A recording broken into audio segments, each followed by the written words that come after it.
allow yourself to just arrive in this body here and now.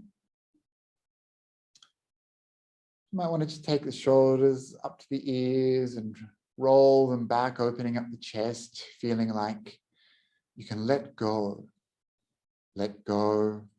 of some of that tension, tightness in the body.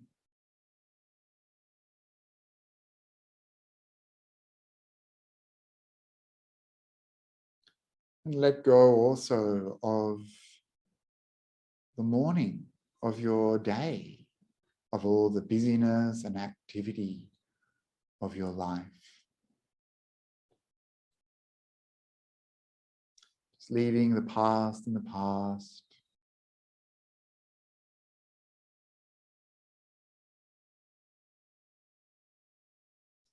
And not worrying, not planning, not thinking about the future.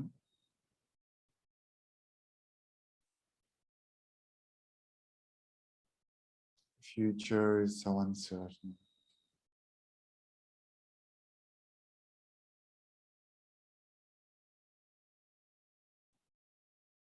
And so instead of being in the past or in the future, by letting go, we can be here, now. We can be present, aware, but relaxed.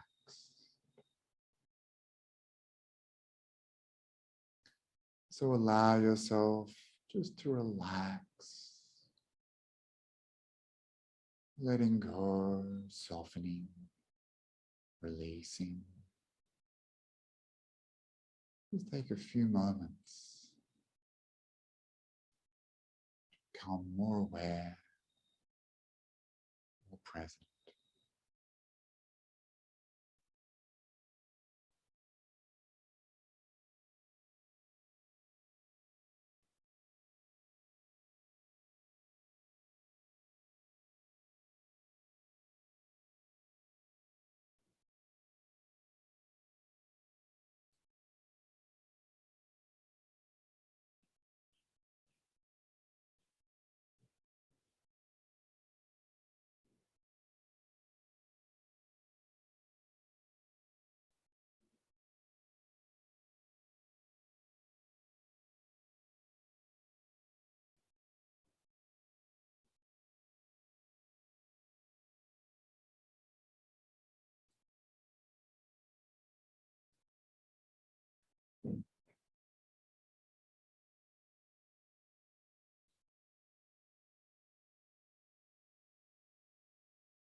And perhaps you notice that merely by pausing letting go, relaxing. Naturally, the mind becomes more calm, more peaceful.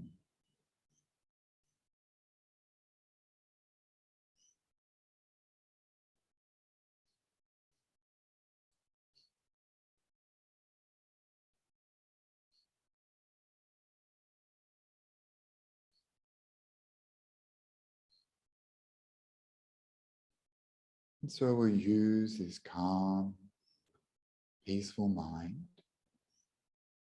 to begin the practice of the 5 frequent reflections.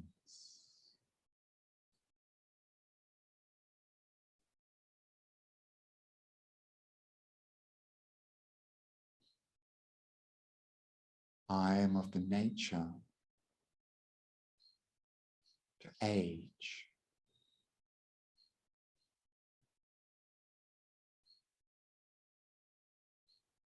Aging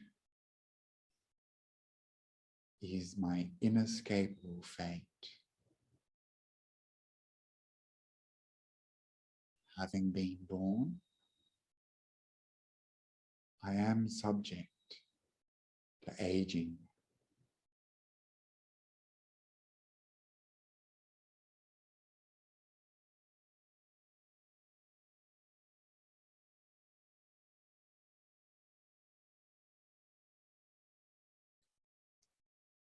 And this is only natural.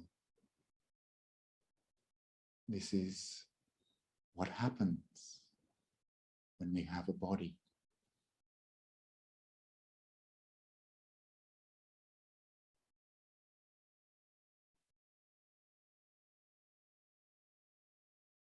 And there is a truth to aging.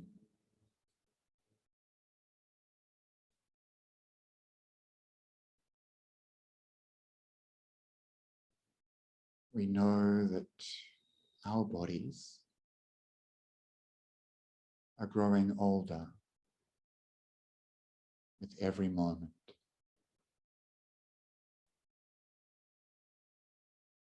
We see the signs, wrinkles, grey hair, decaying teeth, stiff joints,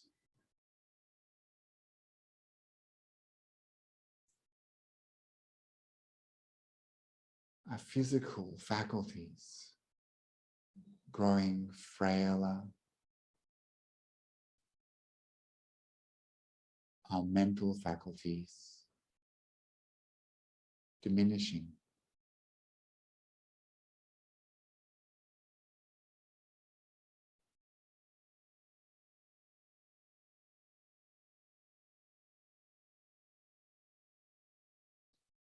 And there's nothing we can do to stop it.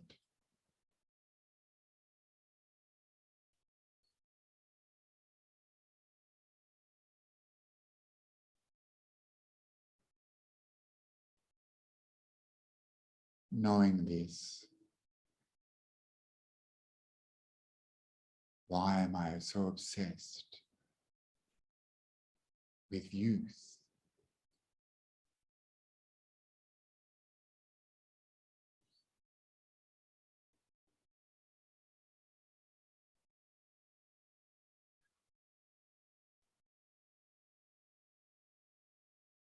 Knowing this truth of old age,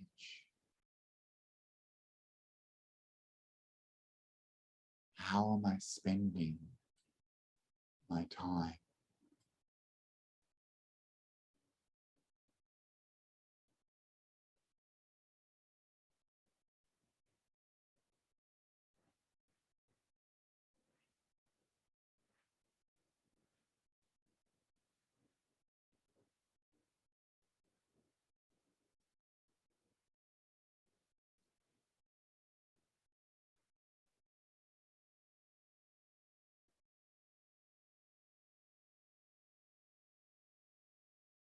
And there is this truth of sickness.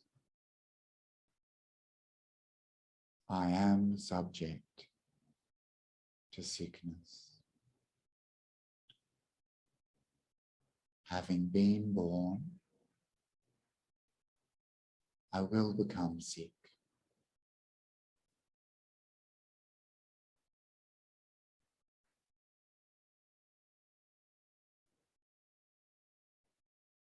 There are so many ways for this body to become ill. A virus, a bacteria, genetics, an accident.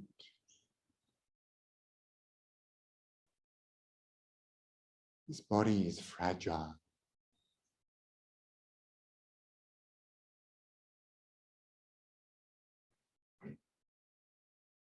This body is subject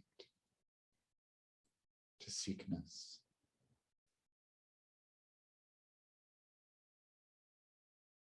Even now, there's an ache, an old injury, a pain. Even now, things are going wrong in this body.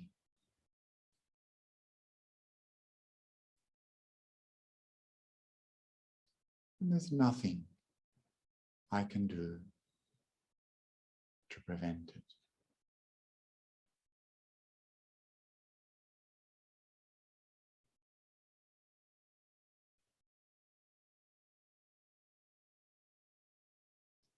Why then am I so attached to this idea of health?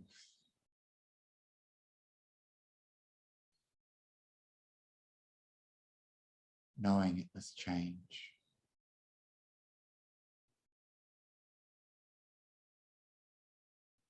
The nature of this body is sickness.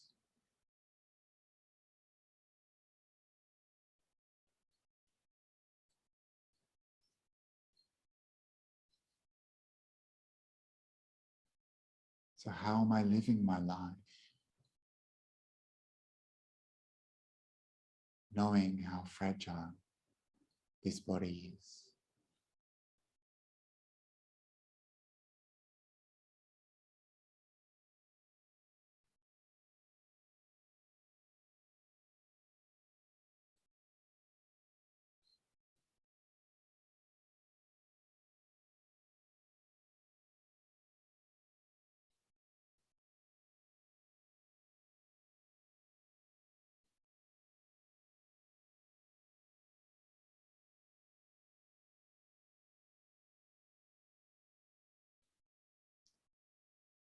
And I am subject to death.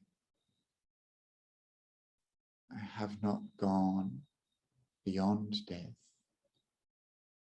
Having taken birth, it is natural that I must die.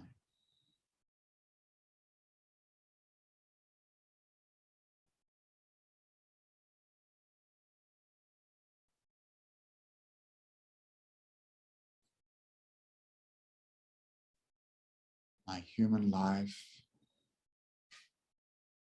is diminishing with every moment.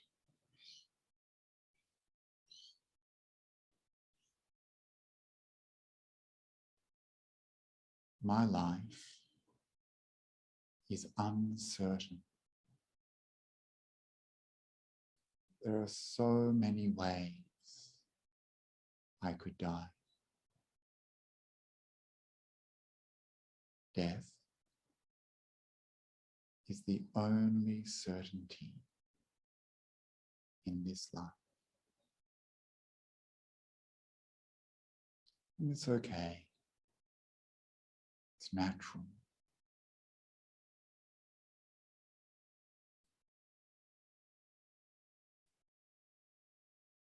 can't hide from death.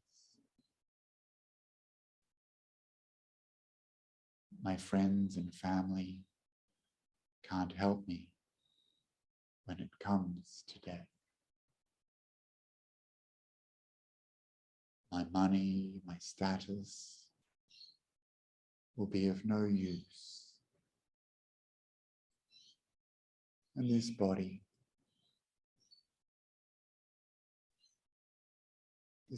will fail. And there is nothing that I can do about it.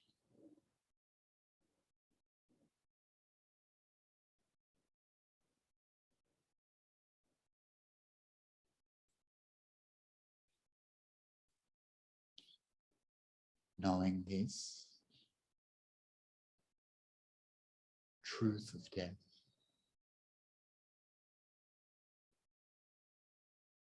how am I living my life?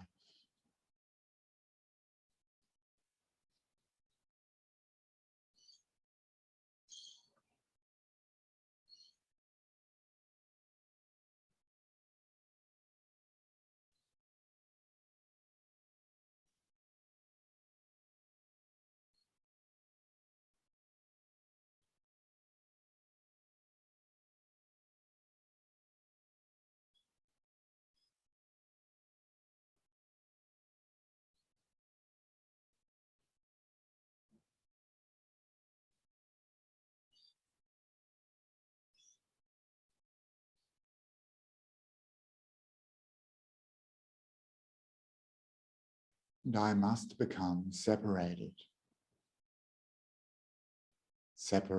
from all that is dear and pleasing to me.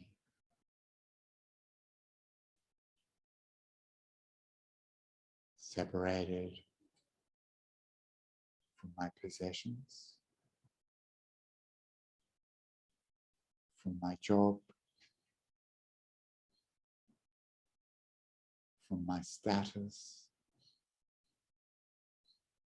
separated from my friends, my family,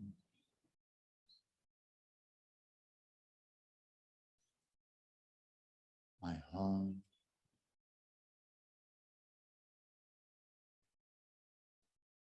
separated from all those things I love, all those things I hold on to.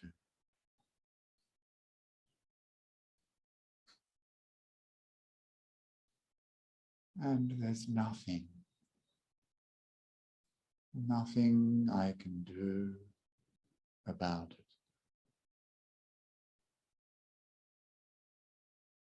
And it's okay. This is natural.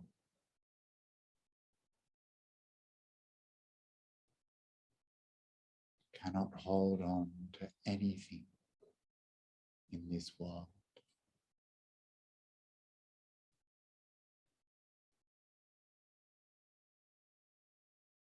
Even this body, this me, all that I think is mine, this very sense of self, I must become separated from.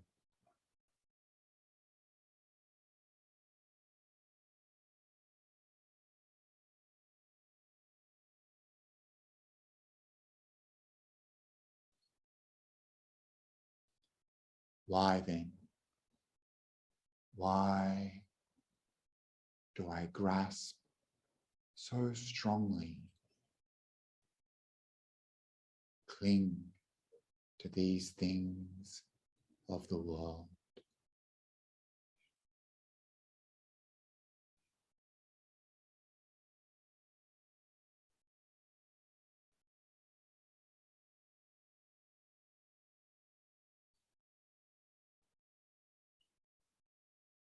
Why do I grasp this me, mine, I?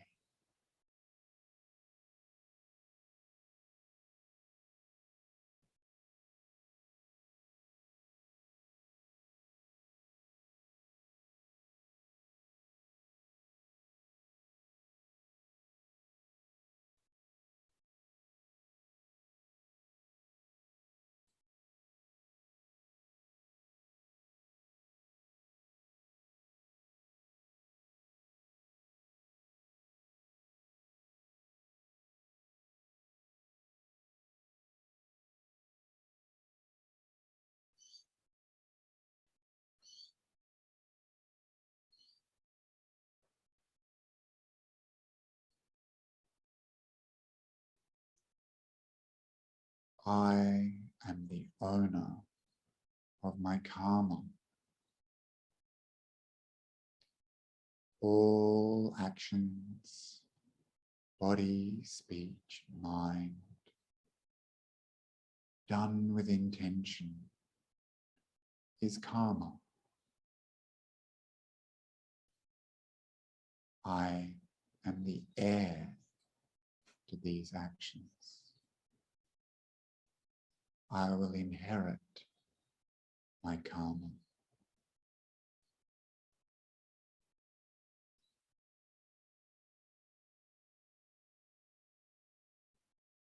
I will abide supported by this karma, whether good or bad, unwholesome or wholesome, skillful or unskillful. Whatever actions done with intention, I will be the heir.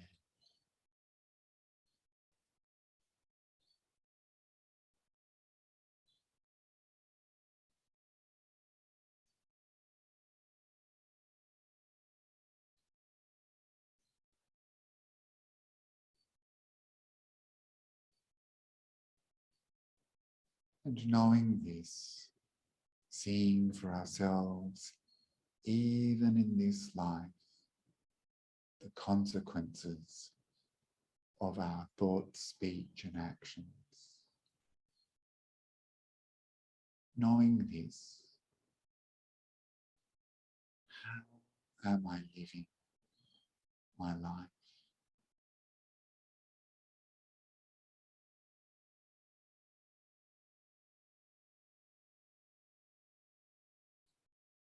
How am I living my life?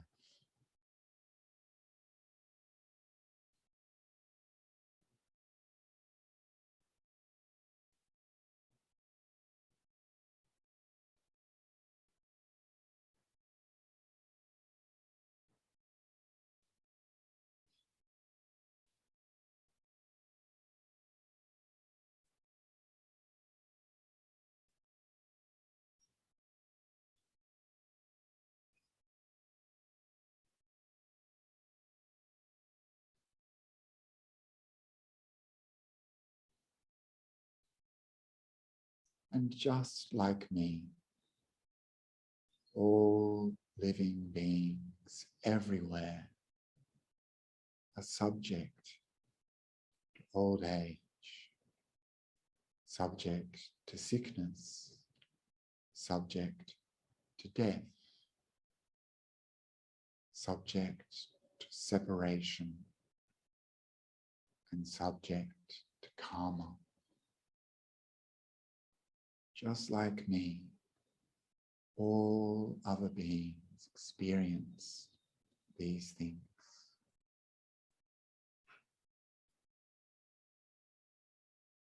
And so we can contemplate this internally and externally, reflecting frequently on these truths.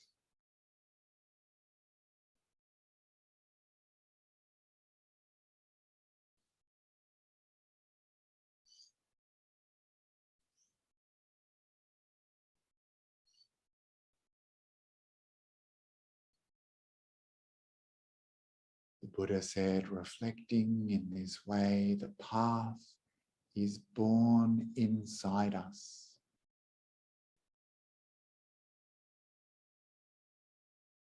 We will overcome the fetters, destroy the underlying tendencies. We will see more and more in line with the truth and develop right view.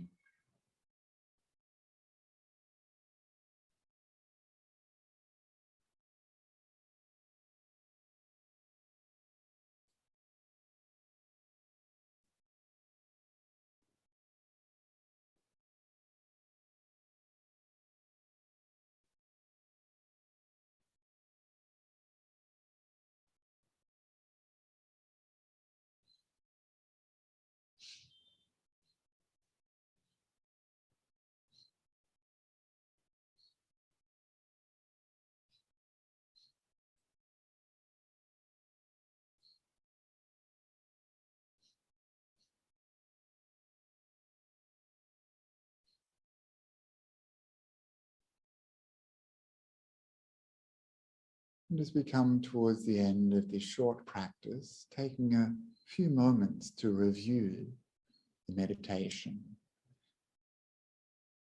How was that for you? To contemplate, to reflect upon these themes. Was it challenging? Was there some difficulty for you? Was one of these themes harder to accept?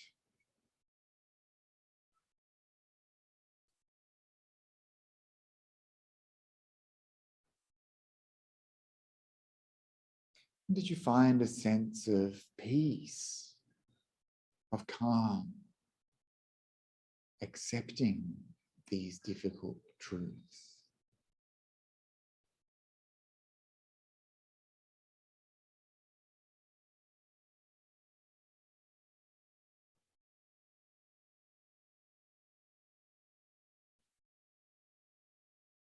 And how did it feel to question how you're living your life? Do you feel some urgency, some inspiration?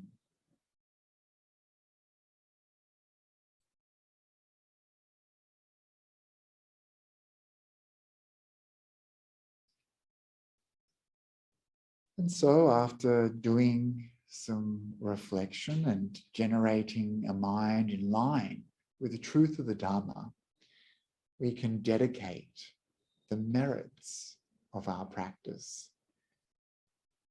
thinking, may all beings hear the good Dharma. May all beings practice the teachings. And may all beings attain the end of suffering, liberation, nibbana.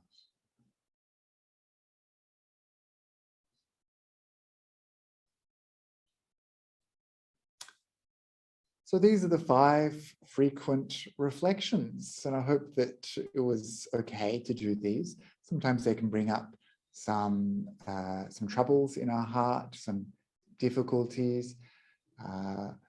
As we continually practice these, they become easier to understand and to accept, and they become easier to work with.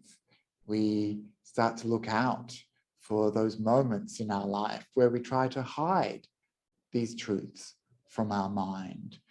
When we catch ourselves in this way, it's like we are the bodhisattva in the palace. We're trying to disguise from ourselves these truths. And the spiritual path is all about gradually allowing ourselves to come into contact with these deep, very challenging, but inescapable truths, so that we can see more and more in line with what it is to live, what it means to be. And hopefully, having seen these truths, there's some sort of response, some sort of action that follows, some sort of movement, some sort of energy that propels us further along the spiritual path. Because when we see these things, we can't unsee them. Our mind will try to keep on disguising it from us, but there'll always be a little niggling feeling at the back of our mind, a little discomfort, a little unease, some disquieting that never allows us any comfort